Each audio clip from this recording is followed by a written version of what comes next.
Good morning and welcome to BSc online classes. मैं संदीप कुमार आपको ले चलता हूं एडजेक्टिव से संबंधित जो चर्चाएं हमने आपने शुरू की उसकी अगली कड़ी में मैं आपको लिए चलता हूं। In the last class we started discussing the different degrees of adjectives. Adjectives के जो डिफरेंट डिग्रीज हैं, this is well known to you. Adjective has 3 degrees. Adjectives के पास कितनी डिग्री है? Positive, comparative and superlative. ये 3 डिग्री हैं, लेकिन इन तीनों डिग्री के एडजेक्टिव्स की जरूरत क्यों पड़ती है आपको? जब पर्टिकुलरली किसी पर्सन और थिंग्स के इंडिपेंडेंट क्वालिटीज के बारे में बात होती है, उसके चाहे आप अच्छे प्रॉपर्टीज के बारे में बात कर लो या निगेटिव प्रॉपर्टीज के बारे में बात कर लो, without comparison if you are talking about the adjective that we use is in the positive degree.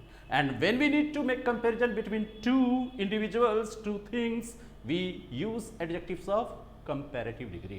But when we need to make comparison from among more than two and we have to show the superiority in one person or thing, it becomes necessary for us to use the adjective of superlative degree. तो चलिए इस कड़ी को हम आगे बढ़ाते हैं without whiling away the time. हम लोगों ने एडजेक्टिव्स को 3 डिग्री में बांटा, लेकिन फर्स्ट ऑफ ऑल जो हम लोगों ने चर्चा करना शुरू किया वो एडजेक्टिव्स जो थे हमारे, वो पॉजिटिव डिग्री के हमारे एडजेक्टिव्स थे। पॉजिटिव डिग्री के जो एडजेक्टिव्स थे, इस कड़ी में सबसे पहले हमने आपसे बात करना जो कल शुरू किया, तो हमने क्या कहा आपको? With the expression as as और सो एज। ठीक है, इस बीच में जो आप एडजेक्टिव्स को यूज करते हो, ये एडजेक्टिव्स जो आपके होते हैं, ये एडजेक्टिव्स आपके किस डिग्री के होते हैं? तो पॉजिटिव डिग्री के एडजेक्टिव आप यूज में लाते हो। ठीक है, ठीक इसी तरह से जब हम लोग दूसरे पॉइंट पे गए, तो दूसरे पॉइंट पे हमने आपसे क्या कहा कि अगर हमें कंपैरेटिवली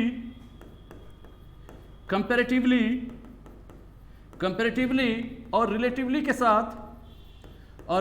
के साथ एडजेक्टिव्स को अगर हमें यूज करना है, तो एडजेक्टिव्स तो मैं यूज करूंगा और ये एडजेक्टिव आपके किस डिग्री के होंगे? आपके पॉजिटिव डिग्री के होंगे।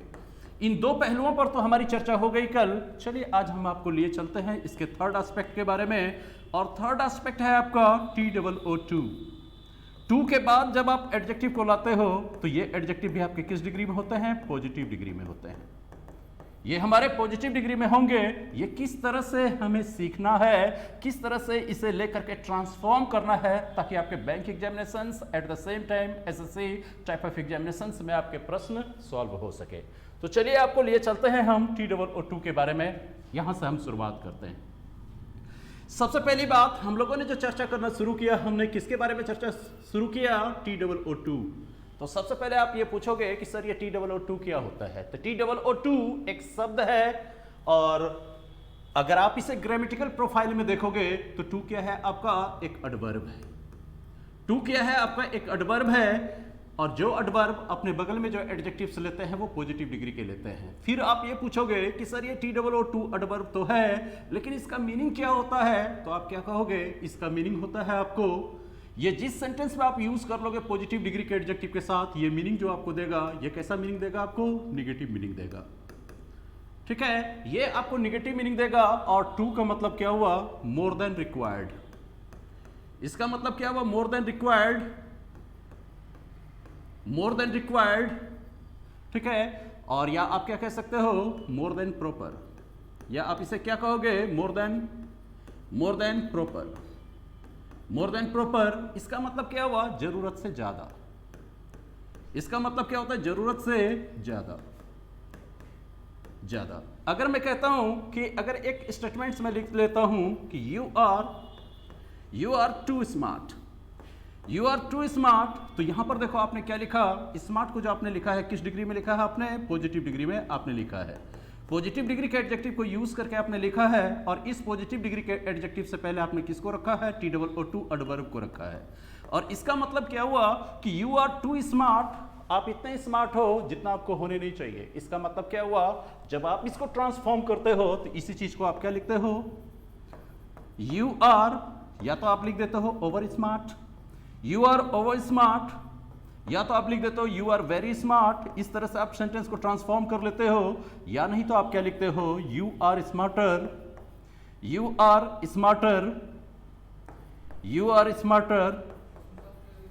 then you should be, or then you are proper।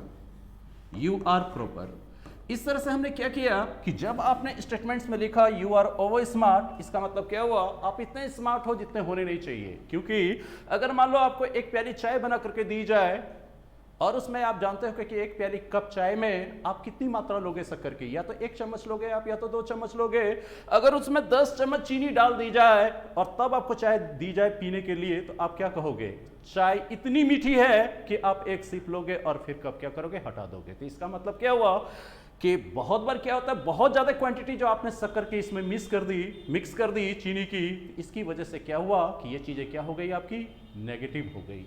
तो सिमिलरली आप स्मार्ट हो, यहां तक अच्छी बात है, लेकिन जरूरत से ज्यादा जब स्मार्ट हो जाते हो तो इसका मतलब क्या हुआ, ये आपका नेगेटिव पक्ष है।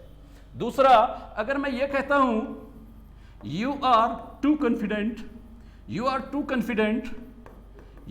कॉन्फिडेंट, इसका मतलब क्या हो गया कि आप इतने कॉन्फिडेंट हो जितने आपको होने नहीं चाहिए। Suppose your examination is very at hand and you have been a very bright student. परीक्षा आपकी नजदीक है और देखा जाए तो आप बहुत अच्छे छात्र भी रहे हो। इसका मतलब ये नहीं हुआ कि you have to leave practicing the questions. अगर आप छोड़ देते तो क्या होगा, नॉलेज तो आपके पास होगा लेकिन आपकी स्पीड गिर जाएगी और आपका सिलेक्शन नहीं हो पाएगा। इसका मतलब क्या हुआ कि आप कॉन्फिडेंट थे, यहां तक अच्छी बात थी, लेकिन और ओवर कॉन्फिडेंस के शिकार में आप क्या हो गए कि आपका जो है कि अपॉर्चुनिटीज आपके हाथ से निकल गया। तो यहां पर आपने जो कहा कि यू आर टू कॉन्फिडेंट, इसका मतलब क्या हुआ, यू आर ओवर कॉन्फिडेंट। आप इतने कॉन्फिडेंट हो जितना होना नहीं चाहिए, अर्थात you are more confident than you should be और you are more confident than you are proper. तो ये TOO2 क्या करता है, सेंटेंस का मीनिंग निगेटिव कर देगा। और इसके बगल में जो आप यूज कर रहे हो स्मार्ट, ये एक एडजेक्टिव है और इस एडजेक्टिव को आपने किस डिग्री में रखा है, तो पॉजिटिव डिग्री में रखा है। चलो यहां तक तो हमारी बात हो गई। अगर आप बैंक प्रोस्पेक्टिव अगर बात करोगे तो वो क्या देखना चाहता है आपसे, TOO2 एक एडवर्ब है जिसके बगल में एडजेक्टिव्स आने चाहिए, तो ये हमारे पॉजिटिव डिग्री के आने चाहिए। ये आपसे इसी लेवल पे जो कि क्वेश्चन करके आपको रुक जाएगा। लेकिन अगर आप if you are going for SSC examination, they would not stop over here, बल्कि वो क्या करेंगे, थोड़ा सा डेप्थ में जाना चाहेंगे ट्रांसफॉर्मेशन पार्ट को लेके। चलिए मैं आपको ट्रांसफॉर्मेशन वाले पार्ट में लिए चलता हूं। अगर हम ट्रांसफॉर्मेशन वाले पार्ट में ले जाएंगे तो हम लोग क्या सीखेंगे, सबसे पहले ये देख लो कि अगर मान लो आप सब्जेक्ट को यूज करते हो, सब्जेक्ट के बाद आपने क्या किया, वर्ब को यूज कर लिया, और इसके बाद आपने क्या किया, TOO2 को यूज किया, इसके बाद आपने एडजेक्टिव को रखा, और एडजेक्टिव को रखने के बाद आपने क्या कर दिया, यहां पर एडजेक्टिव को किस डिग्री में रखा, पॉजिटिव डिग्री में रख दिया। अब आपको कहेगा कि इस सेंटेंस को अगर आपको ट्रांसफॉर्म करना है तो आप कैसे करोगे। पहला ये कह देगा आपको ऐसे सेंटेंस को ट्रांसफॉर्म करने के लिए। दूसरा देखो फिर आपको क्या करेगा, इसी के वेरिएशन को आपको चेंज करके रखेगा। सब्जेक्ट को आपको लिख दिया, इसके बाद आपके साथ वर्ब तो रखेगा ही है, और एट द सेम टाइम ये क्या करेगा, TOO2 जो आपके एडवर्ब है इसको रखेगा, फिर एडजेक्टिव आपके पॉजिटिव डिग्री में रख देगा, और इसके बाद क्या करेगा, इन्फिनिटिव पार्टिकल 2 + V1 + ऑब्जेक्ट में सेंटेंस को आगे बढ़ा लेगा, और तब कहेगा कि ऐसे वाक्यों को आप मुझे ट्रांसफॉर्म करके दिखा दो। तो ऐसे वाक्यों को जब हम ट्रांसफॉर्म करेंगे तो आप क्या करोगे, सबसे पहले देखो transformation of shorter sentences, transformation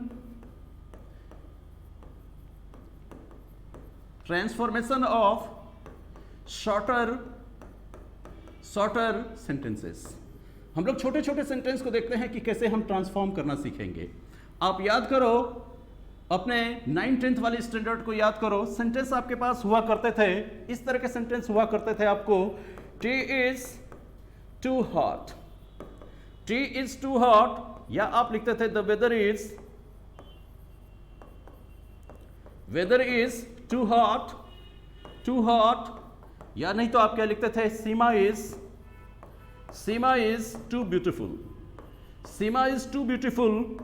तो आपको बोर्ड वाले स्टैंडर्ड में आपको यह कहा जाता था कि आपको क्या करना है, without changing the meaning you have to say it in another way.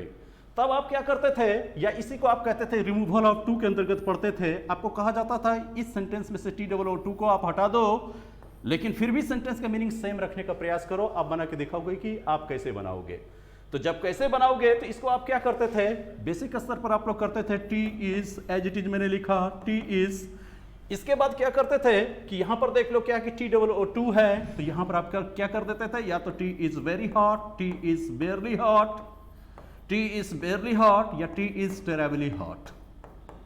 T is terribly hot कर देते थे और हमें क्या होता था, एक नंबर के क्वेश्चन हमारे सॉल्व हो जाते थे only in the matriculation standard.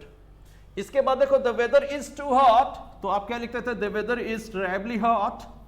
आप ये भी लिख सकते हो the weather is terribly hot, terribly hot.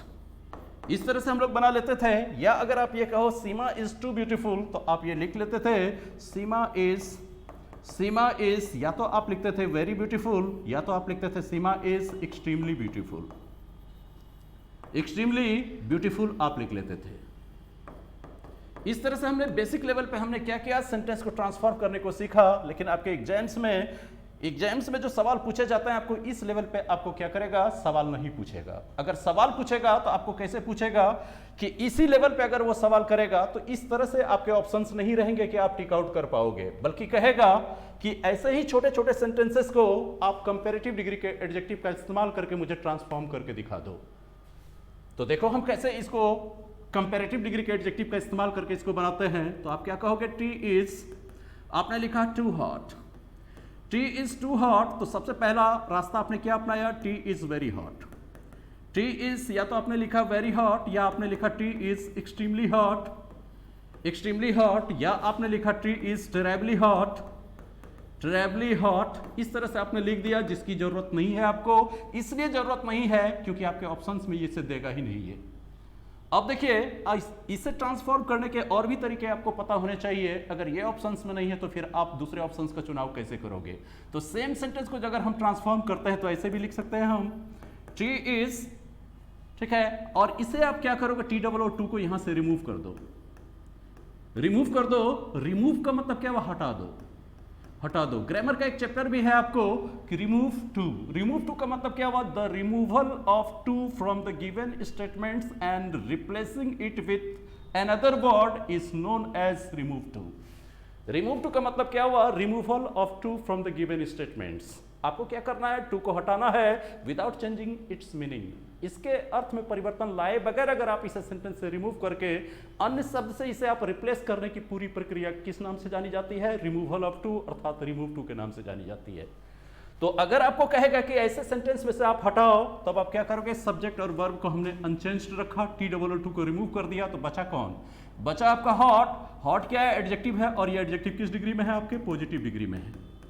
अब आपको कहेगा यही बात कहो आप, और लेकिन कहना क्या है, करना क्या है, पॉजिटिव डिग्री के एडजेक्टिव का यूज न करके मैं किसका यूज करूंगा, कंपैरेटिव डिग्री के एडजेक्टिव का यूज करूंगा। तब आप क्या करोगे, टी इज, और हॉट का कंपैरेटिव क्या हो जाएगा, हॉटर। आप जानते हो कि कंपैरेटिव डिग्री के एडजेक्टिव के बाद आप किसका प्रयोग करते हो, देन का प्रयोग करते हो, कर दिया। टी इज हॉटर देन, और इसके लिए अगर रिलेटेड प्रोनाउन अगर आपको उठाना पड़े टी के लिए, तो आप इसके लिए किसे उठाओगे, इट का प्रयोग करोगे ना। तो फिर क्या करोगे, T is hotter then it is proper, it is proper. या आप क्या लिखोगे, it should be, it should be, it should be. इसका मतलब क्या हुआ, टी इज हॉटर, जितना हॉट होना चाहिए उससे कहीं ज्यादा हॉट है चाय, जितना उचित मात्रा में होनी चाहिए गर्म चाय होनी चाहिए उसकी तुलना में कहीं ज्यादा गर्म है, अर्थात चाय जरूरत से ज्यादा गर्म है। जितना होना चाहिए, शुड बी का मतलब क्या हुआ, जितना चाय को गर्म होना चाहिए उससे कहीं ज्यादा ये गर्म है। तो हो गया ना, चाय उतनी गर्म है जितनी होनी नहीं चाहिए। इसका मतलब क्या हुआ, if you sip such cup of tea, तो क्या होगा, योर लिप्स वुड बर्न, तो क्या हो गए, आपके होठ जल जाएंगे। तो ये तो हो गया क्या कि अगर सिंगल सेंटेंसेस को अगर आप ट्रांसफॉर्म करोगे तो क्या करोगे, वेरी को नहीं लगाएंगे बल्कि क्या करेंगे, TOO2 को रिमूव कर दिया स्टेटमेंट्स में से।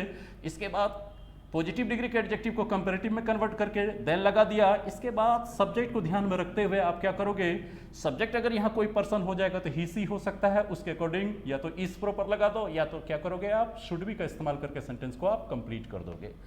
चलो इसे हम लोग मान लेते हैं टाइप 1। इसे हमने क्या मान लिया, टाइप 1 मान लिया। अब हम लोग देखते हैं इसके टाइप 2। अगर हम लोग टाइप 2 देखते हैं ट्रांसफॉर्मेशन का, तो इसमें आपको क्या करेगा कि सब्जेक्ट है एज इट इज, इसके बाद आपके पास वर्ब भी है, वर्ब के बाद क्या करेगा, टी डबल ओ टू को रखा, इसके बाद एडजेक्टिव्स आपके किस डिग्री में आ जाएंगे, आपके पॉजिटिव डिग्री में रखा जाएगा, पॉजिटिव डिग्री में रखा जाएगा। इसके बाद infinitive particle two plus V1 plus object में सेंटेंस को आगे बढ़ा लिया जाएगा। अब आपको कहेगा कि ऐसे वाक्य को क्या करना है, आपको ट्रांसफॉर्म करना है। तो फिर आप क्या करोगे, सब्जेक्ट और वर्ब को आप अनचेंज्ड छोड़ दो। तो सबसे पहला जो स्टेप उठाओगे तो क्या कहोगे कि remove T double O too from the given statements and replace it with, और इसे हटा करके इसकी जगह पर आप किसको रखोगे, सो को रखोगे। तो पहला क्या करोगे, रिमूव टू, टी को रिमूव करो एंड रिप्लेस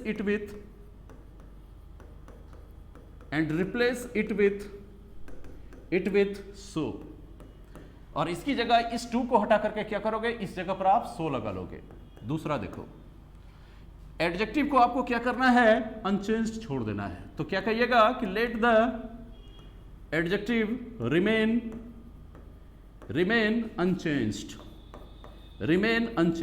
एडजेक्टिव को क्या करना है, अनचेंज्ड रहने देना है, रख दिया आपने। और इसके बाद क्या करोगे, ये जो टी ओ टू जो आपके इन्फिनेटिव पार्टिकल हैं, इसको हटा करके इसके बदले क्या करोगे, आप दैट लगाओगे। तब आप क्या कहोगे, replace T O too with that. क्या करेंगे हम, इस टू के बदले किसको लगाएंगे, दैट को लगाएंगे, और इसके बदले आपने, इस टू के बदले आपने किसको लगाया, सो को लगाया।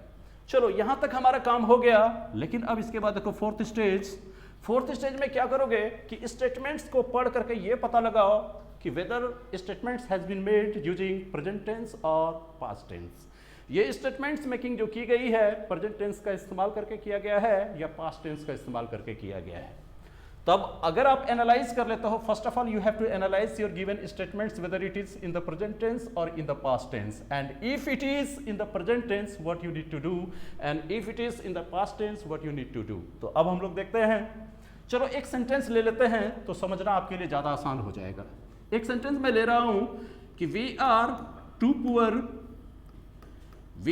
Poor to keep a servant, keep a servant और एनी सर्वेंट। सेंटेंस को पढ़ के देखो, मैंने क्या कहा था, टी डबल और टू के बाद जैसे ही आपके इन्फिनेटिव पार्टिकल आ जाते हैं, पूरे सेंटेंस का मीनिंग ये क्या करता है, निगेटिव कर देता है। तो सेंटेंस को पढ़ करके देखो कि we are too poor to keep a servant और एनी सर्वेंट। इसका मतलब क्या हो गया कि हम लोग इतने गरीब हैं कि एक नौकर भी नहीं रख सकते। तो सेंटेंस का मीनिंग देखो क्या हो रहा है, सेंटेंस का मीनिंग तो निगेटिव हमारा हो ही रहा है। अब चलो ऐसे ही सेंटेंस को अगर आपको कहेगा कि ट्रांसफॉर्म करके दिखाइए, तो क्या करोगे, सबसे पहले मैंने क्या कहा, सब्जेक्ट और वर्ब को आपको क्या रखना है, अनचेंज्ड रखना है। तो वी आर को we are as it is लिख लो आप, वी आर। इसके बाद देखो टी डबल ओ टू को हटा करके इसके बदले क्या रखेंगे, सो, वी आर सो, और एडजेक्टिव को हमें क्या करना है, अनचेंज्ड रहने देना है। तो वी आर सो पुअर, और इस टू को हटाएंगे तो क्या हमें अप्लाई करना होगा, we are so poor that. देखो यहां तक तो हमारी बात हो गई। इसके बाद देखोगे आप क्या कि सेंटेंस मेरा प्रेजेंट में लिखा हुआ कि पास्ट में लिखा हुआ, तो ये आर से आपको क्या पता चल रहा है कि sentence has been written using present tense. तो आपको क्या करना है, इसके बाद किसके बारे में चर्चा हो रही है, हम लोगों के बारे में चर्चा हो रही है। तो यहां पर भी को सब्जेक्ट बना लो, सेंटेंस प्रेजेंट टेंस में, तो क्या करोगे आप, कैन नॉट का इस्तेमाल कर लो। इसके बाद V1 प्लस ऑब्जेक्ट को रख दो, तो we can not keep a servant, we can not keep a servant, या आप क्या लिखोगे, we can not keep any servant. हो गया। We are so poor that, हम लोग इतने गरीब हैं कि हम एक नौकर भी नहीं रख सकते। तो क्या हुआ, इसी बात को अगर आप इस तरह से कहो या इस तरह से कहो, स्टेटमेंट्स दोनों करेक्ट है, लेकिन एग्जाम्स में खास करके एसएससी में जो आपको पूछा जाएगा, क्या कहेगा कि ऐसे स्टेटमेंट्स को आप 4 दिए गए ऑप्शन में से देख करके बताओ कि किस सेंटेंस में इसी बात को ट्रांसफॉर्म करते हुए बात कही गई है। तो आप किसको उठा करके रखोगे, आप इसे उठा करके रख दोगे। ये क्या था आपका टाइप 2, ये हमारा टाइप 2 था, लेकिन हमारी जो रफ्तार है यहीं तक रुकेगी नहीं, बल्कि इसके और भी वेरिएशन है। चलो देखते हैं वेरिएशन थर्ड, देखते हैं इसका टाइप थर्ड। टाइप थर्ड देखो, टाइप थर्ड में क्या आपको चेंजेस देखने को मिलेगा। पहले की तरह सब्जेक्ट और वर्ब को एज इट इज रखा, सब्जेक्ट वर्ब रहा। इसके बाद देखो क्या रहा, टी डबल ओ टू फिर रखा। इसके बाद एडजेक्टिव्स को फिर से क्या रखा, इन्होंने पॉजिटिव डिग्री में रख दिया। एडजेक्टिव्स को फिर से इन्होंने किस डिग्री में रखा, पॉजिटिव डिग्री में रखा। ठीक है। और इसके बाद अगर मान लो कि इस तरह से पेसिव के स्ट्रक्चर्स रख दिए जाएं, to be plus V3, to be plus V3 plus other words अगर रख दिए जाएं, और तब आपको कहेगा कि इस सेंटेंस को आप मुझे क्या करिए, ट्रांसफॉर्म करके दिखाइए। जैसे देखिए एक एग्जांपल लेकर के देखते हैं। अगर मैं लिखता हूं this question is too difficult to be solved, difficult to be solved. Sentence का मीनिंग निकाल करके देखो, मीनिंग क्या निकला, ये क्वेश्चन इतना ज्यादा डिफिकल्ट है कि इसे सॉल्व नहीं किया जा सकता है। मीनिंग तो आप समझ गए। अब आपको कहेगा इसे ट्रांसफॉर्म करके दिखाओ, तो आपको बहुत ज्यादा पजल्ड होने की जरूरत नहीं है। सेंटेंस जिस तरह से, जिस टोन में लिखा गया है, अगर पेसिव स्ट्रक्चर्स को इस्तेमाल करके लिखा गया है, तो आपको क्या करना होगा, सेंटेंस हम ट्रांसफॉर्म तो करेंगे, लेकिन ध्यान में रखेंगे कि वो डिमांड आपसे कर रहा है कि पेसिव का स्ट्रक्चर्स आप मुझे चेंज करके दो, तो आप भी वैसे करके दे दो ना, क्या दिक्कत है। इस सेंटेंस को हम ऐसे लिख सकते हैं ना, दिस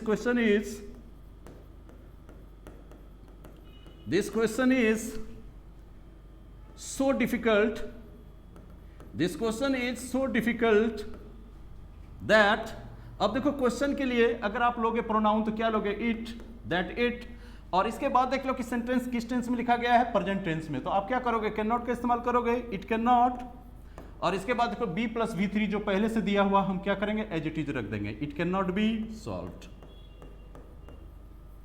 ये क्वेश्चन इतना डिफिकल्ट है कि इसे सॉल्व नहीं किया जा सकता है। आपके 4 ऑप्शन में से अगर ये आ रहे हैं तो आप इसे आप क्या करोगे, आंसर टिक कर दोगे। मान लेते हैं आंसर ये पहला है। अगर ये रखो कि ये पहला ऑप्शन अगर आपको नहीं मिलता है, लेकिन सेंटेंस को क्या किया इन्होंने, अलग तरीके से लिख करके दिया, इसे जरा सोच करके देखो। ऐसे भी तो वो लिख करके दे सकता था, दिस क्वेश्चन इज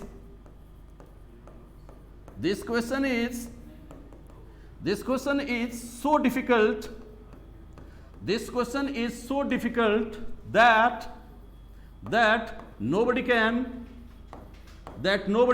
या कि यहां पर आपको दे दिया, या that no one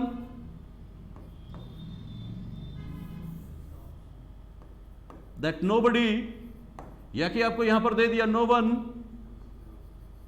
one can solve it। तो अब जरा सोच करके देखो, आप क्या कहोगे, सर इस सेंटेंस का भी तो मीनिंग वही है, अंतर बस इतना सा है कि इस सेंटेंस में जो है कि एक्टिव स्ट्रक्चर का प्रयोग करके जो कि सेंटेंस को ट्रांसफॉर्म किया गया है, और इसमें क्या किया गया है, पेसिव स्ट्रक्चर का इस्तेमाल करके जो कि इस स्टेटमेंट्स को लिखा गया है।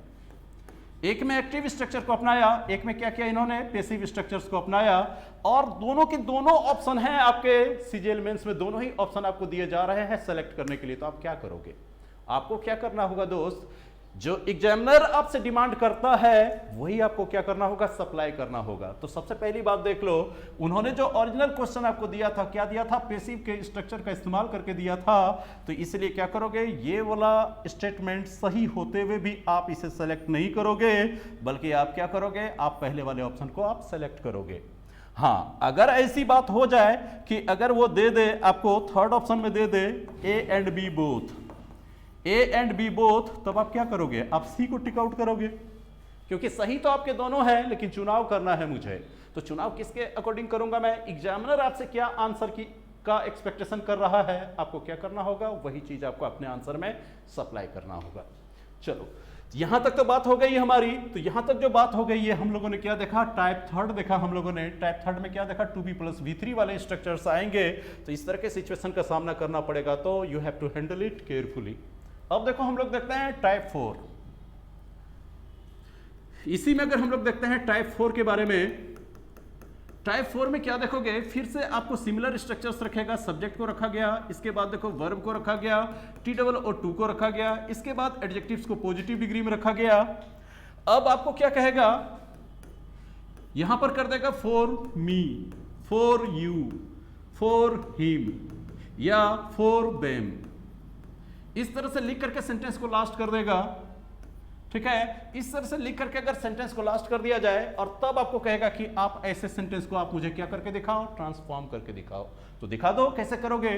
तो सबसे पहला स्टेप जो आप उठाओगे, क्या करोगे, you have to let your subject and verb remain unchanged. Subject और वर्ब को क्या छोड़ेंगे हम लोग, अनचेंज्ड छोड़ेंगे, इसमें किसी भी तरह का परिवर्तन नहीं करेंगे हम। तो देख लो, चलो हम लोग देखते हैं। अगर क्वेश्चन इस तरह से लिखा जाए, this question is to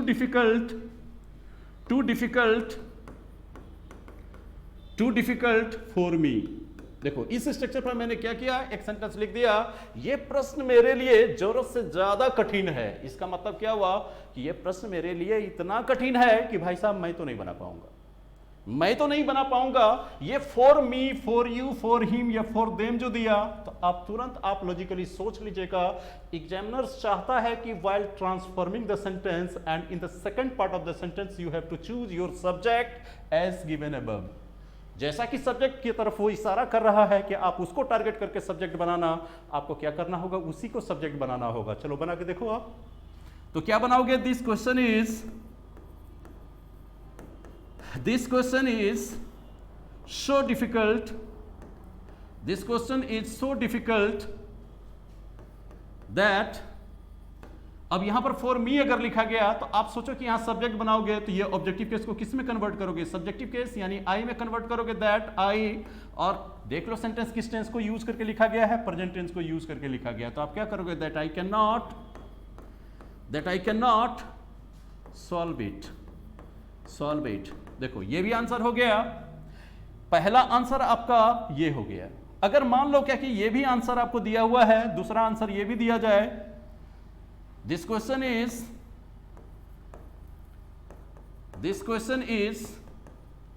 so difficult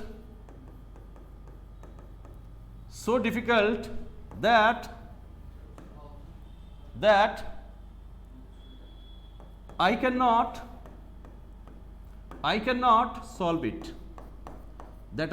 solve it, इस तरह से तो आपको दे ही दिया गया, या इसको ऐसे भी तो दिया जा सकता, that it can not be solved by me. सोच करके देखो, अगर ये कह दिया that it can not be solved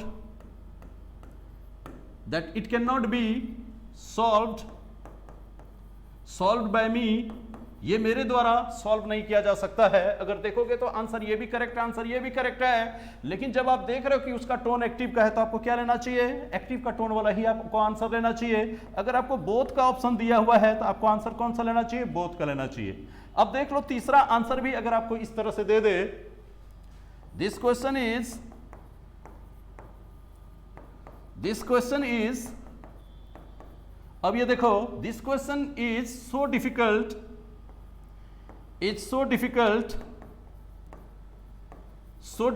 that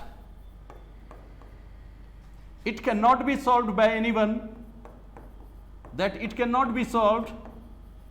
देखो it can not B solve already ऊपर लिख चुके हो। अगर इसको एक्टिव के तौर पर देखा जाए, नोबडी कैन सॉल्व इट, कोई भी इसे सॉल्व नहीं कर सकता है, तो आप क्या करोगे, ये आंसर सही होते हुए भी ये आंसर आप नहीं लोगे। ऐसा इसलिए क्योंकि वो पहले ही आपको बता दिया था कि मैं इशारा आपको कर रहा हूं कि second part of the sentence while transforming you have to use your subject as given above. जो मैं क्वेश्चन में दे करके रखा हूं, फर्स्ट प्रायोरिटी आपकी उसकी होनी चाहिए कि आप उसे यूज करके क्या करो कि सेंटेंस को आप ट्रांसफॉर्म कर लो। तो इसलिए क्या करना होगा दोस्त, इसी को आपको क्या करना होगा, आपको अपने ऑप्शंस का सही चुनाव करना होगा।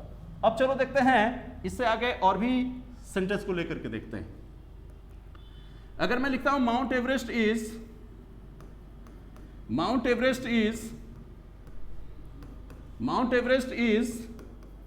too high to climb। अब इस सेंटेंस को पढ़ करके देखो, सेंटेंस क्या कहना चाह रहा है, माउंट एवरेस्ट इतना ऊंचा है कि इस पर चढ़ना मुश्किल है। तो अब आप क्या कहोगे कि सर यहां तो किसी की तरफ इशारा नहीं किया गया है, ये हो सकता है पर्सन कौन हो सकता है आपका, आई भी हो सकता है, यू भी हो सकता है, ही भी हो सकता है, या कोई भी इंडेफिनिट तौर पर इंडेफिनिट प्रोनाउन भी तो आ सकता है ना।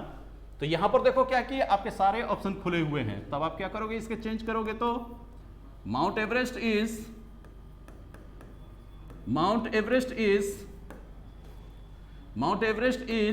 so high, और इस टू के बदले क्या करोगे, that nobody या no one can climb it।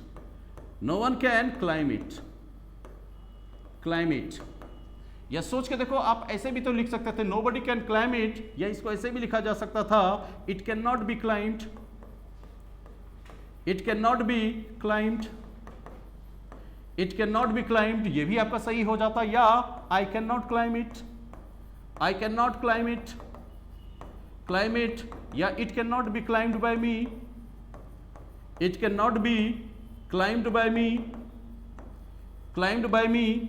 तो एक तरह से सोच करके देखो, सेंटेंस सारे करेक्ट हैं, लेकिन सबसे बड़ी विडंबना हमारी क्या है कि एग्जामिनर ने जो हमें सेंटेंस दिया ट्रांसफॉर्म करने के लिए, देखो उसका स्ट्रक्चर क्या था, 2 + V1 एक्टिव का स्ट्रक्चर था। इसीलिए आपको क्या करना चाहिए था कि mount Everest is so high that nobody can climb it, ठीक है, और it can not be climbed. तो जरा सोच करके देखो क्या है कि दोनों ही आंसर करेक्ट हैं आपके, लेकिन एक्टिव का था तो आप क्या करोगे, नोबडी कैन क्लाइम इट, ये भी सही है। इसके बाद देखो it can not be claimed, ये भी सही है। और आई के तरफ जो आप चले गए हो, आई के बारे में तो कोई जिक्र ही नहीं है। अगर ये दोनों ऑप्शन ना रहे तब आप इन दोनों ऑप्शन पे आओगे। इसलिए आप क्या करोगे कि आप पहला वाला आंसर आपका करेक्ट करोगे, अगर पहला वाला नहीं तो दूसरा वाला करोगे, और इसके बाद ना पहला है ना दूसरा है, तब मजबूरी में आप क्या करोगे, I can not claim it उठाओगे। लेकिन एसएससी इतना ज़्यादा कॉम्प्लिकेशन आपके सामने नहीं लाता है। 4 दिए गए ऑप्शंस में से सही ऑप्शन वो सिर्फ और सिर्फ एक रखता है, ताकि आप सक्सेसफुली इसका चुनाव आप कर सको।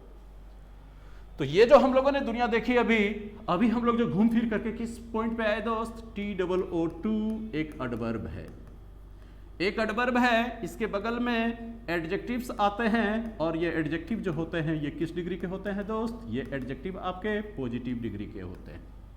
बस इतनी सी बात जानने के लिए हम लोगों ने क्या देखा, इसके क्या प्रारूप थे, किस तरह से ये सेंटेंस ना करके अपनी भूमिका निभाते हैं, और हमने कहा जाए कि सेंटेंस को ट्रांसफॉर्म करिए आप, तो किस तरीके से आप ट्रांसफॉर्म करोगे, इस पहलू के बारे में हम लोगों ने देखा। चलो अब हम लोग चलते हैं अगला पॉइंट। अगला पॉइंट अगर हम देखें कि अगर सेंटेंस में आपका इनफ का प्रयोग किया गया है, अगर सेंटेंस में इनफ का प्रयोग किया गया है और इससे पहले अगर आपको एडजेक्टिव को प्लेस किया गया है, तो आप श्योर रहना कि ये एडजेक्टिव जो होंगे आपके, ये किस डिग्री के होंगे, आपके पॉजिटिव डिग्री के होंगे। ये एडजेक्टिव आपके पॉजिटिव डिग्री के होंगे। चलो एक सेंटेंस बना करके देख लो। अगर मैं कहता हूं you are lucky enough, you are lucky enough to get this award, मतलब क्या हुआ, आप लकी रहे हैं कि आपको ये अवार्ड प्राप्त हुआ है। तो यहां पर देखो क्या किया आपने, इनफ का प्रयोग किया, और इनफ से पहले देखो लकी क्या है, आपके एडजेक्टिव है, और ये एडजेक्टिव आपके किस डिग्री में है, आपके ये एडजेक्टिव आपके पॉजिटिव डिग्री में है। तो आप अपने जहन में ये बात बैठा लो, इनफ से पहले कभी भी मुझे अगर एडजेक्टिव को प्लेस करना है तो मैं एडजेक्टिव को किस डिग्री में रखूंगा, पॉजिटिव डिग्री में रखूंगा। और इससे डिफरेंट ईयर में क्वेश्चन पूछे जा चुके हैं दोस्त, इसीलिए इसे आप इग्नोर मत करना। तो ये तो हो गई बात, हमारे इनफ की बात हो गई, और इसी क्रम में हम अब आपको और भी आगे लिए चलते हैं। अब देख लो, अगर हम इस चीज को और भी आगे बढ़ाते हैं तो सबसे पहले ये देख लो, मैंने लिखा कि जब कभी भी किसी कंजंक्शन से 2 एडजेक्टिव को कनेक्ट करके रखा जाए, when we connect 2 adjectives together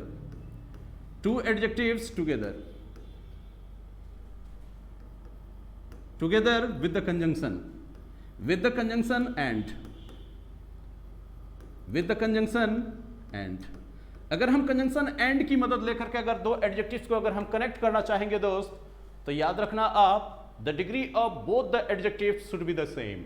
दोनों ही एडजेक्टिव्स की डिग्री जो आप रखोगे, एक ही जैसा डिग्री आप रखोगे। जैसे देख लो, एक सेंटेंस अगर मैं लिखता हूं, you are a good student, तो आपने क्या कहा कि सर यू के लिए जो आप एडजेक्टिव्स यूज कर रहे हो, एक ही एडजेक्टिव यूज कर रहे हो आप, और वो एडजेक्टिव क्या है आपके, गुड है, और बगल में देखिए आपका क्या है, तो नाउन है। तो आपने क्या किया, यू के बारे में जो आपने इंफॉर्मेशन दी, इसके लिए आपने क्या किया, एक एडजेक्टिव का इस्तेमाल किया। अगर मैं ऐसा लिखता, you are good and taller student, you are good and taller student, अगर मैं इस तरीके से लिखता तो मैंने क्या किया कि यहां एंड से मैंने दो एडजेक्टिव को कनेक्ट किया। एक आपका है पॉजिटिव डिग्री का एडजेक्टिव यहां पर है, और इसके बाद देखो टॉलर क्या है आपका, ये एडजेक्टिव आपके किस डिग्री के हैं, ये कंपैरेटिव डिग्री के एडजेक्टिव हैं। तो क्या किसी कंजंक्शन से दो डिफरेंट डिग्रीज के एडजेक्टिव को कनेक्ट किए जा सकते हैं? जी नहीं, आप इस तरह से कनेक्ट नहीं करना, बल्कि आप ये कोशिश करना कि एडजेक्टिव्स को अगर मैं कनेक्ट कर रहा हूं तो दोनों ही एडजेक्टिव की डिग्री क्या होने चाहिए, मेरे एक जैसे होने चाहिए। और इस सेंटेंस में किसी भी प्रकार का कोई कंपैरिजन भी नहीं किया गया है। तो आप क्या कहोगे कि सर ये टॉलर जो आप यहां यूज किए हो ना, तो यहां से कंपैरेटिव डिग्री का ये हटा करके आप क्या करो, आप टॉल यूज कर लो ना। तब आप क्या कहोगे, you are a good and tall student. इसका मतलब क्या हुआ, आप जो है कि एक अच्छे स्टूडेंट भी हो और एक लंबे स्टूडेंट भी हो।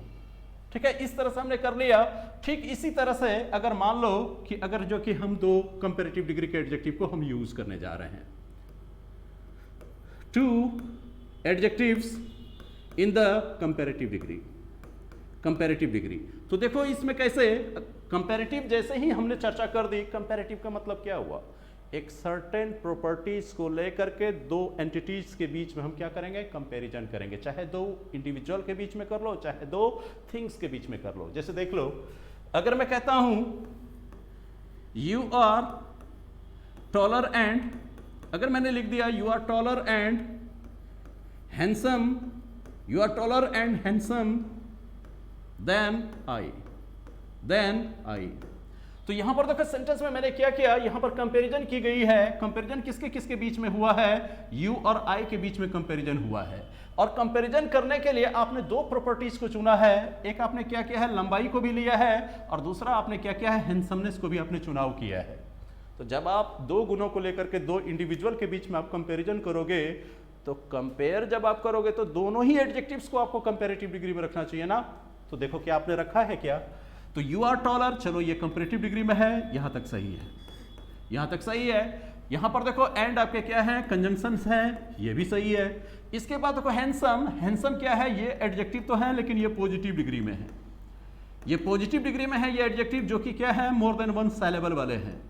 ये मोर देन वन सिलेबल वाले एडजेक्टिव्स हैं। तो आपको मैंने बताया था लास्ट क्लास में कि मोर देन वन सिलेबल वाले को जब आप कंपैरेटिव डिग्री में कन्वर्ट करते हो तो ये कंपैरेटिव में मोर ले लेते हैं और सुपरलेटिव में क्या ले लेते हैं, मोस्ट ले लेते हैं। तो अगर ये हैंडसम से पहले अगर मोर लगा हुआ होता तो फिर क्या होता, आपका स्टेटमेंट सही होता, जो कि है नहीं। तो फिर आप कैसे लिखोगे इसको, यू आर, फिर कैसे लिखोगे आप, you are taller and, you are taller and more handsome, and more handsome than I. आप मेरे से ज्यादा लंबे भी हो और आप मेरे से ज्यादा क्या हो, हैंडसम भी हो। तो देख लो आप, you are taller and more handsome, तो एंड देखो कंजंक्शन है, इससे पहले वाला एडजेक्टिव भी कंपैरेटिव डिग्री में, और हैंडसम भी अब आपका किस डिग्री में है, कंपैरेटिव डिग्री में है। सिमिलरली अगर हम चलो सुपरलेटिव डिग्री के बारे में अगर हम बात करके देखते हैं, अगर मैं कहता हूं दिस वुमन इज या मिस माला इज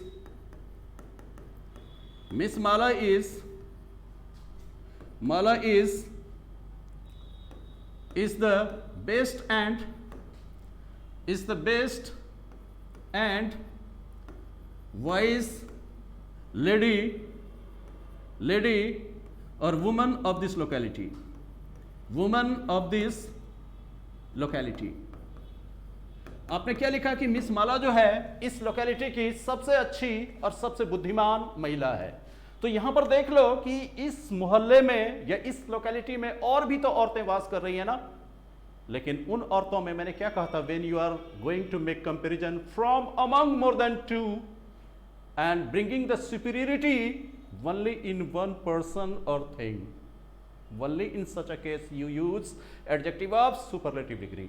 तो यहां पर देख लो कि आप क्या कह रहे हो कि सभी औरतों के बीच में ये मिस माला जो है वो सबसे अच्छी भी है और सबसे ज्यादा बुद्धिमान भी है। तो इसका मतलब क्या हुआ, किसी एक प्रॉपर्टी को दिखाना चाह रहे हो आप या दो प्रॉपर्टीज को दिखाना चाह रहे हो सुपरलेटिव डिग्री में, तो आप कहोगे सर दो को दिखाना चाह रहा हूं। अगर दो को दिखाना चाह रहे हो इसका मतलब क्या हुआ, both the adjectives should be in the same degree. जब सेम डिग्री में होगा तो दोनों को सुपरलेटिव में ले जाएंगे। देखो कैसे, तो क्या करोगे, ये तो आप कह रहे हो कि सर ये तो बेस्ट सुपरलेटिव डिग्री में ऑलरेडी है क्योंकि गुड बेटर बेस्ट सही है, लेकिन वाइज भी आपका सिंगल सेलेबल है, ये आपको क्या करना होगा, वाइज से आपका काम नहीं चलेगा दोस्त, वाइज से काम नहीं चलेगा, क्योंकि ये तो आपका पॉजिटिव डिग्री में है। इसे आप कंपैरेटिव में ले जाते हैं तो आप क्या लिखते हैं, वाइजर लिखते हैं। अगर सुपरलेटिव डिग्री में ले जाते हैं तो आप क्या लिखते हैं, वाइजेस्ट लिखते हैं। और आपको अभी यहाँ जरूरत किस चीज की है, सुपरलेटिव डिग्री के एडजेक्टिव की जरूरत है। तो आप कहोगे ना सर ये वाइज हटा दो यहाँ से, यहाँ पर आप वाइजेस्ट यूज कर लो ना, स्टेटमेंट करेक्ट हो जाएगा। बिल्कुल सही। तो आप किस कंक्लूजन पर पहुंचे, whenever we need to connect two adjectives together, you have to keep the degree of both the adjectives same। आपको क्या करना है, दोनों ही एडजेक्टिव्स का डिग्री हमें सेम रखना है। इस चीज को कंफ्यूज मत कर जाना इस चीज से। देखो अगला अगर हम हेडिंग लिखते हैं तो अगला हेडिंग क्या लिखेंगे, double comparative and superlative not allowed. Double comparative and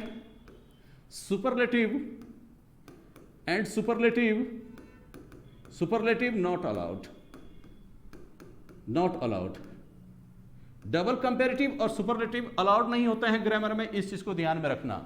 तब आप यहां पर कंफ्यूज कर गए, सर अभी अभी आपने कहा कंजंक्शन से जोड़ेंगे तो दोनों का डिग्री सेम रखेंगे, पॉजिटिव होगा तो पॉजिटिव रखेंगे, कंपैरेटिव होगा तो कंपैरेटिव रख देंगे, सुपरलेटिव होगा तो सुपरलेटिव रख देंगे। लेकिन फिर ये स्टेटमेंट कैसे बोल रहे हो आप कि डबल कंपैरेटिव नहीं होना चाहिए, डबल सुपरलेटिव नहीं होना चाहिए। मैं सही स्टेटमेंट्स मेकिंग कर रहा हूं दोस्त, मैंने इस चीज को क्लेरिफाई नहीं किया, इसलिए आपको कंफ्यूजन है। देखो क्लेरिफाई करता हूं मैं, आप उस कंटेक्स्ट पे इसे मत ले जाना। अगर मैं ये कहता हूं you are more wiser than I, you are more wiser than I. अब देखो, अब शायद आपको समझ में आ गया होगा, आपको समझ में ये बात आ गई होंगी कि मैं जो कह रहा हूं डबल कंपैरेटिव नहीं करना एडजेक्टिव को, मैं ये कह रहा हूं कि जब आप जानते हो कि एडजेक्टिव आपके सिंगल साइलेबल हैं, सिंगल साइलेबल के जो ये एडजेक्टिव हैं, सिंगल साइलेबल के एडजेक्टिव को जब आपने ईआर लगा करके कंपैरेटिव आपने बना ही दिया है, तो जरूरत क्या थी आपको ये मोर लगा करके पुनः आपको कंपैरेटिव में कन्वर्ट करने की। तो क्या कहिएगा, ये अननेसेसरी है ना। Unnecessarily this particular adjective has been made comparative again. जब ऑलरेडी ये कंपैरेटिव में ये मोर लगा करके जो आपने क्या किया कि जबरदस्ती बनाना चाहा, यही चीज क्या हो गया आपका, सुपरफ्लुअस हो गया। और सुपरफ्लुअस का मतलब क्या होता है, अननेसेसरीली जो यूज हुआ है वही चीज क्या है आपका, सुपरफ्लुअस है। तो आप कहोगे ना सर ये ऑलरेडी कंपैरेटिव है, ये जबरदस्ती यूज किया, यही तो गलत है, यही डबल कंपैरेटिव अलाउड नहीं है। डबल कंपैरेटिव का मतलब कंजंक्शन से जोड़ के नहीं कह रहा हूं, बल्कि एक ही एडजेक्टिव को आप ईआर लगा करके भी कंपैरेटिव बना रहे हो और मोर लगा करके भी बना रहे हो, मोस्ट लगा करके भी बना रहे हो, और उधर देख रहा हूं कि ईएसटी लगा करके भी बना रहे हो। ये तो गलत हो गया ना दोस्त। अब चलो देखो, दो कंपैरेटिव नहीं हो सकते हैं। और ठीक उसी तरह से अगर मैं कहता हूं यू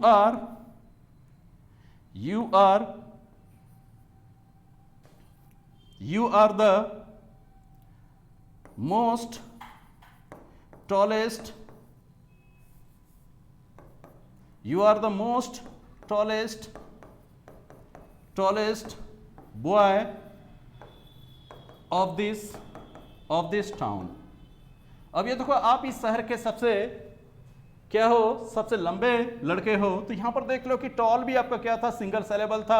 ईएसटी लगा करके आपने क्या किया कि आप इसे जो कि सुपरलेटिव बना चुके हैं। तो जरा बताइए कि ये मोस्ट लगाना क्या आपके लिए जायज था, नहीं था। तो इसलिए ये जान लो दोस्त, कभी भी हम क्या करेंगे, डबल कंपैरेटिव और डबल सुपरलेटिव एडजेक्टिव को कन्वर्ट नहीं करेंगे। लेकिन अगर दो अलग अलग एडजेक्टिव किसी कंजंक्शन से जुड़ करके आ रहे हैं, किसी पर्सन के लिए, किसी थिंग्स के लिए, तब दोनों ही एडजेक्टिव का डिग्री हम समान रखेंगे।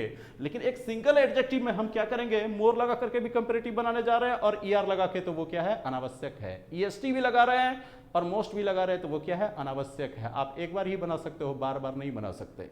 अब यहां पर देखो, फिर आपके मन में एक बात आ रही होगी, इसका तीसरा कंटेक्स्ट देख लो। सबसे पहले जो देख लो कि कंपैरिजन जब होता है, जब दो के बीच में कंपैरिजन करते हो, तभी जाकर के कंपैरेटिव डिग्री के एडजेक्टिव को यूज करते हो ना। दो इंडिविजुअल होना चाहिए, दो अलग अलग इंडिविजुअल होना चाहिए। अगर मैं कहता हूं this pen is costlier than that, इसका मतलब क्या हुआ, I am comparing two pens. ठीक है, और किस चीज को लेकर कंपेयर कर रहा हूं, इसके प्राइस को लेकर के कंपेयर कर रहा हूं कि this pen is costlier than that. तो दो कलम के बीच में कंपैरिजन हुआ। लेकिन जरा सोचो कि आपके सामने सिचुएशन ऐसा आ जाए, just as you all the guys and girls are preparing for various competitive examinations, एक सर्टेन इंटरवल के बाद आपको जॉब हो जाती है। मान लो अमन तुम्हें जॉब हो जाती है, तुम्हें जो जॉब हो गई तो इसके बाद क्या कहूँगा कि देखो यार तेरा तो करियर सेटल हो गया, चलो तुम्हारे लिए अब चलते हैं लड़की देखते हैं। लड़की देखने गए, लड़की देख करके आ गए हम लोग, और जो कि लड़की पसंद आ गई, लड़की पसंद आ गई तो आप आउट ऑफ क्यूरियोसिटी, आपका कोई दोस्त भी गया था हम लोग के साथ, उससे पूछोगे ए भाई बता दे लड़की कैसी है, लड़की कैसी है, तो आपका दोस्त बताया लड़की तो ब्यूटीफुल है भाई। आप तो अंदर से खुश हो गए, ठीक है, आप अंदर से खुश हो गए। आप क्या किए कि फिर जाकर के डायरेक्टली इंटरेक्ट, आप मम्मी से भी पूछवा रहे हो पापा के थ्रू, लड़की कैसी है, तो पापा ने क्या बोल दिया, लड़की तो लंबी है, अच्छी है। तो अब ये देखो आपको ये भी पता चल रहा है कि पहले पता चला लड़की खूबसूरत है, अब पता चल रहा है कि लड़की क्या है, लंबी है। अब ये देखो कि आपका नौटंकी यहां से चालू शुरू होता है। अब देखो आप भाव खाने के लिए आप अपने दोस्त को क्या कहते हो, हे भाई बता देना ज्यादा खूबसूरत है या ज्यादा लंबी है। इसका मतलब क्या कह रहे हो, दो अलग अलग लड़कियों के बीच का आप कंपेयर करने के लिए नहीं कह रहे हो, आप एक ही इंडिविजुअल के दो प्रॉपर्टीज के बीच कंपेयर करने के लिए उसे कह रहे हो, और कह रहे हो कि बता दो कि वो ज्यादा लंबी है या ज्यादा खूबसूरत है। इसका मतलब क्या हुआ, whenever you need to make comparison of two qualities of the same person or things, तब आप क्या करोगे, एक नए स्ट्रक्चर्स को यूज करोगे। याद रखना यहां से क्वेश्चंस आते हैं आपके। तब आप क्या ध्यान रखोगे कि आप क्या करोगे, more plus positive degree, more plus positive degree, more plus positive degree and then plus positive degree को याद रखना, then plus positive degree, then plus positive degree. कहने का मतलब क्या हुआ, आप कहोगे कि सर ये जो आप मोर लगा रहे हो, ये दोनों ही एडजेक्टिव को फिर आप कैसे कह रहे हो कि पॉजिटिव डिग्री में है। जी बिल्कुल पॉजिटिव डिग्री में है। मैं आपको एग्जांपल लेकर के दिखाता हूं। अगर मैं लिखता हूं द ब्राइड इज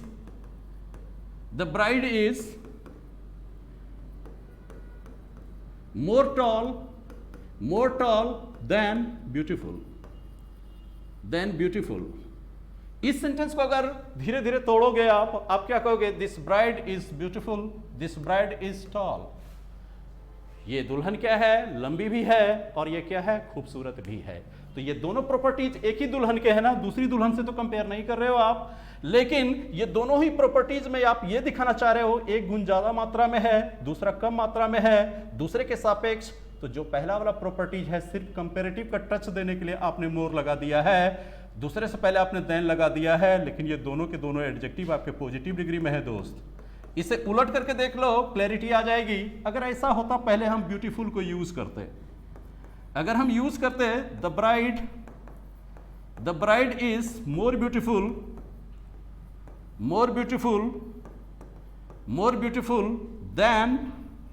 देन अगर मैं टॉल लिखता, तब आप कहते कि सर ये तो ब्यूटीफुल का कंपैरेटिव डिग्री तो मोर ब्यूटीफुल होता है। तो कैसे आप कह रहे हैं कि नहीं होगा ये कंपैरेटिव डिग्री में? जी नहीं होगा कंपैरेटिव डिग्री में, इसलिए क्योंकि अगर ऐसी बात होती तो टॉल आपका सिंगल सिलेबल का एडजेक्टिव था, तो टॉल को बदल करके तब हमें टॉलर करना पड़ता ना। क्या आपने किया था? क्या नहीं किया। इसका मतलब क्या हुआ, मोर महज ये दिखाने के लिए आया है कि ये गुण उसमें अधिक मात्रा में है। अगर ये कंपैरेटिव में होता तो मोर की जरूरत नहीं थी, आपको टॉल में ही ईआर लगा देते और आपका क्या हो जाता, कंपैरेटिव डिग्री में ये एडजेक्टिव फॉर्म हो जाते। तो इसीलिए आप क्या कहोगे, आप ये कहोगे जब कभी भी हमें एक ही व्यक्ति के दो गुणों के बीच में जब तुलना करनी हो, उन दो गुणों में से जिस एक गुण को ज्यादा दिखाना हो, मोर के साथ उसे रख देना, जिस गुण के सापेक्ष देन के साथ उसको रख देना, लेकिन both the adjective will be in the same degree and the degree of the adjective will be positive degree. ठीक है, तो आज हम लोगों ने क्या देखा, किसी कंजंक्शन से अगर कनेक्ट करेंगे दो एडजेक्टिव्स को, दोनों डिग्री क्या होना चाहिए, समान होना चाहिए। पॉजिटिव तो पॉजिटिव, कंपैरेटिव तो कंपैरेटिव, सुपरलेटिव तो सुपरलेटिव। ठीक है, दूसरा डबल कंपैरेटिव और सुपरलेटिव मत बनाना। इससे मेरा तात्पर्य क्या है, जब एडजेक्टिव्स को कंपैरेटिव बनाओगे, सिंगल सिलेबल वाले हैं, अगर आप ईआर लगा रहे हो तो इसके साथ जबरदस्ती मोर लगाने की जरूरत नहीं है। अगर वो मोर देन वन सिलेबल वाले हैं, मोर लगा रहे हो, तो इसके साथ फिर ईएसटी लगाने की जरूरत नहीं है। इस चीज से बचना दोस्त। ये दोनों पहलू इंपॉर्टेंट हो गया। एक ही इंसान के दो प्रॉपर्टीज को कंपैरिजन करेंगे तो क्या करेंगे, ये इंपॉर्टेंट हो गया। चलो एक पहलू और इंपॉर्टेंट देख लेते हैं, जो हर एग्जाम्स में, चाहे आपके बैंक हो या एसएससी हो, आना ही आना है। इसको आप केयरफुली देख लो। इसको हम हेडिंग देते हैं फॉल्टी कंपैरिजन का। फॉल्टी कंपैरिजन, फॉल्टी कंपैरिजन जो आपको नाउन में भी प्रोबेबली बताया गया होगा, लेकिन इसका देख लो, इसमें भी आपको मैं दिखा देता हूं, ये इंपॉर्टेंट है। अगर मैं ये कहता हूं the students of BSc, the students of BSc are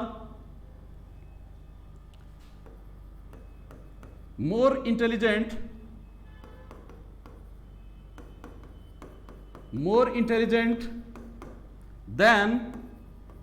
then अगर मान लो XYG कोई भी हम नेम ऑफ द इंस्टीट्यूशन हमने ले लिया। इस सेंटेंस को पढ़ करके देखो, स्टेटमेंट्स में मैंने क्या लिखा, बीएससी कोचिंग के जो छात्रगण हैं वो कहीं ज्यादा तेज हैं XYG कोचिंग के छात्र की तुलना में। तो ये सेंटेंस पढ़ करके बताओ क्या ये सेंटेंस सही लिखा हुआ है या गलत लिखा हुआ है। तो जब आप गौर से पढ़ोगे तो आप क्या कहोगे, सर आपने ये स्टेटमेंट्स गलत लिख दिया। आपने ये स्टेटमेंट्स गलत लिख दिया, क्यों? क्योंकि जब बीएससी के छात्रों का कंपैरिजन जब आप करने चले हो तो आपको क्या करना चाहिए, XYG इंस्टीट्यूट के छात्रों से न कंपैरिजन करना चाहिए था आपको, लेकिन आपने क्या किया, यहाँ स्टूडेंट्स का कंपैरिजन आपने इंस्टीट्यूट से ही कर दिया है। तो कैसे, ये तो गलत कंपैरिजन आपका हो गया। ये गलत जो कंपैरिजन हो गया, इसीलिए इसका हेडिंग हमने क्या दिया है, फॉल्टी कंपैरिजन का हेडिंग दिया है। इसको अगर आप बैलेंस करोगे तो आप कहोगे ना सर इसको ऐसे लिखा जाए तो ज्यादा बेहतर होगा। द स्टूडेंट्स ऑफ, ये देखो, the students of BSc are more intelligent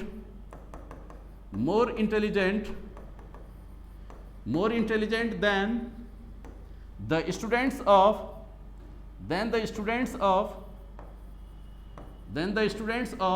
XYG। XYG institute जो है इसके स्टूडेंट्स की तुलना में कहीं ज्यादा तेज होते हैं हमारे बीएससी के छात्रगण। तब आप कहोगे सर अब आपका स्टेटमेंट्स क्या है, बैलेंस्ड हो गया है। चलो ठीक है, बैलेंस्ड हो गया है। अब थर्ड स्टेज में आप आओगे तो क्या कहोगे, ठीक है सर स्टेटमेंट्स तो हमने करेक्ट कर दिया, लेकिन सेंटेंस की खूबसूरती खराब हो गई है। तो खूबसूरती जो नहीं रही सेंटेंस में, क्यों? क्योंकि रिपीटेशन से इसकी खूबसूरती आपने खराब कर दी है। तो यहां पर देखो द स्टूडेंट्स ऑफ, ये जो फ्रेज देख रहे हो यहाँ द स्टूडेंट्स ऑफ, यहां पर भी आप प्रयोग किए हो, और यहां पर देख लो क्या है, द स्टूडेंट्स ऑफ, यहां पर भी आपने इसका रिपीटेशन किया है। तो यहां जो सिमिलर फ्रेज का जो आपने रिपीटेशन किया है, ये रिपीटेशन से क्या हुआ, सेंटेंस की खूबसूरती आपकी घट गई। और हमें करना क्या है, सेंटेंस को खूबसूरत भी बनाए रखना है। तब आप क्या देखोगे, इस एक्सप्रेशन में जो ये स्टूडेंट्स प्लूरल नंबर में यूज किए गए हैं, पहली बार तो इसे यूज करोगे, दूसरी बार रिपीटेशन से रोकने के लिए आप क्या करोगे, इस नाउन को ध्यान में रखते हुए ये पूरे फ्रेज को यहां से हटा दोगे आप। इसके बदले अगर आप दोज लिख दोगे, क्या हो जाएगा, the students of BSc are more intelligent than those of XYG। तो यहां पर क्या हुआ, रिपीटेशन भी नहीं हुआ, और इसके बदले में हमने क्या किया, प्लूरल नाउन था तो हमने दोज ऑफ का प्रयोग कर लिया। ठीक ऐसा ही आपको ध्यान में इस बात को रखना होगा। अगर नाउन सिंगुलर नंबर में होता, जैसे देख लो, अगर मैं कहता हूं the climate of Delhi, the climate of Delhi is